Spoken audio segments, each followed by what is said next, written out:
Hey folks, thanks for joining us again on Point Shift Drive. I'm Nick Saros, and this is my 2017 Toyota TRD Pro. It is the Tacoma at the highest trim level, and as you can see, this is far from stock. And today what we're going to do is, I figured I would go through the truck and talk about all the modifications that we've done to it over the time that I've owned it, and really discuss the pros and cons of all of them. And hopefully I can give you guys some ideas as to, if you're interested in buying a Tacoma, you know, what should you stay away from and what should you actually go for. So hopefully this will be very informative. And with that being said, let's jump right in. All right, so if you're thinking about buying a mid-size truck and you want something that's reliable, maintains its resale value really well, and won't ever let you down, right, in terms of features and functionality and all that, I mean, you got to take a look at this Toyota Tacoma in any trim.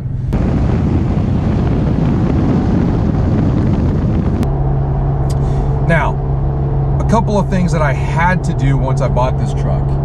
The first one, you know, the truck really needed some extra power. I mean, this thing was, I mean, it's still slow, right? You're not, like right now we're on the highway. I'm doing almost 60 miles an hour. And, you know, you got to put your foot into the pedal to make it move, right? So it's not a sports car. Don't expect it to be. But it's going to do its job really well, right? What's its job? To move stuff around, to haul things, to, you know, carry people from point A to point B, to go wheeling, right, on the weekends. Maybe you want to go to the lumber yard, right, and like pick up some stuff from Home Depot. I don't know. It could do all that stuff, no problem. But this 3.5 liter V6 motor produces about right around 280 foot-pounds of torque and about 278 horsepower. But the problem with the stock tune is that all that power is at the higher RPM range. So in order to make the truck feel like it's moving, you really had to put your foot in it. So Toyota, if you're listening, I know why you did it. It made sense from, you know, a gas perspective, and it made claims about, you know, being more of an advanced motor with the Atkins cycling and all that stuff. But I would have much rather had a worse gas rating and yet maintained a more drivable truck. So what did I do in the aftermarket to help solve that? I did two things. The first thing I did is I got a pedal commander. And if you guys don't know what that is, the pedal commander is this little box here on my dash that actually allows me to simply intercept the signal that my throttle pedal itself is sending to the computer, and it just amplifies it. That's it.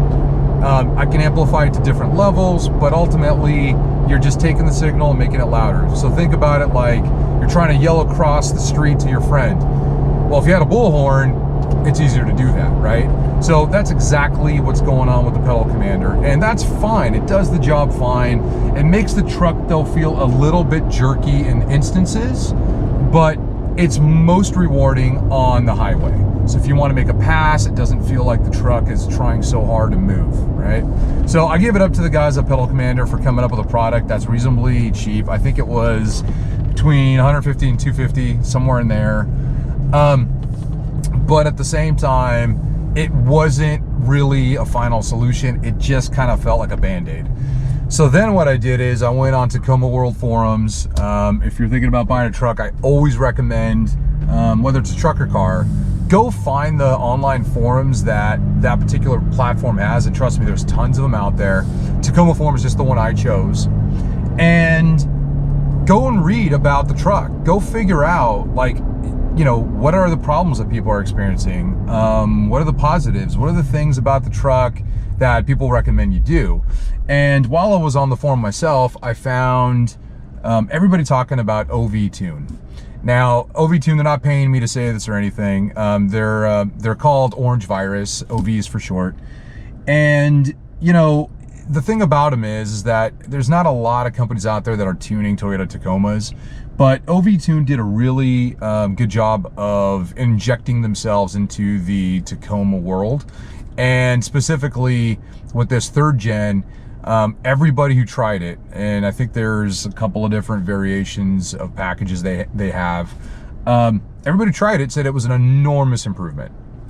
So I did end up doing the tune on this truck, and I would have to agree, it was a fantastic upgrade. The truck now, if you look at the fuel mapping on their website, you can see that the way they're delivering air and fuel mixture into the vehicle, the curve is more linear, and it provides more power lower down on the RPM range. And not just that, I mean, they've done a lot of work to make this latest version, 1.05 is what I'm running right now, smoother. So even from the transmission side, shifts are super silky smooth now. The truck just feels happier, right? So that is something that no matter what trim Tacoma you buy, I think you got to look into. Pricing, it'll vary depending on the package you get. I think I got the top tier package because it actually included the dongle, so you can plug into your OBD2 port. And that was like $700 or $800. But in my opinion, I know that's not chump change, but in my opinion, it really made the truck livable. And if I didn't do that, to be frank with you, I'd probably be turning this truck in and trading up to something else, even though I love the truck in most other ways. So that's just one thing I think you guys should consider. Outside of that, you know, obviously I've dressed this truck up. I've got lighting everywhere. I've got lighting in the front with ditch lights. I have lighting up top with my my light bar facing forward. It's actually more of a spotlight. And I do have a couple of ditch lights in the back for when I'm reversing. I needed more light because there's definitely times when I am off-road at night or I go camping or something, and you just need a little bit more light. To me, that's a good thing to have. And you know, whether you use it or not, you know, it's up to you. All these things do not cost a lot. I mean, the light bar is probably the most expensive thing, depending on which one you get. But everything I put on this truck was rigid because Tacoma TRD Pros come with rigid fog lights. They have a deal with them, and I thought, you know, from my desire to keep the truck sort of cohesive, like I thought, let's keep everything rigid. And I find that they're fantastic lights. I mean, super bright at night, and I've never regretted it. So I would definitely give my stamp of approval on that. And look, I mean, what's the difference between a TRD Pro and an off-road, right? That's a question that I think the internet's answered multiple times, but this wouldn't be a great video if I didn't at least touch on it. The Pros come stock from the factory with Fox shocks, and it's about a 2-inch lift over the off-road. So that's great, and I think the stance is actually slightly wider from the factory as well. Now, the TRD Pro also comes with different tires. It's these Wrangler Kevlar equipped tires. I did not keep those. I went right to these Nitto grapplers, which I'm pretty happy with, to be honest. They're beefy enough to handle things off-road. They're not super heavy, so I think they're only probably 3-ply instead of 10-ply, but I mean, this is on-road 95% of the time, right? So you got to think through what is most important to you, right? What are you going to use the truck for? So for me, these tires work really well. I've got about 12,000 miles on the truck, and the tires still look new, so I think they're going to be great for, you know, another 10,000 miles. And one thing I did do is, since we're talking about the outside of the truck, I did also add a differential skid plate, and I probably will add a few middle skids, probably the transfer case, transmission, and maybe even replace the TRD Pro's engine skid plate as well, just so I can have peace of mind. And the reason why I would change the skid plate that comes on this truck, it's a great skid plate, except that usually the other brands that are adding to the rest of the truck, usually they all interlock.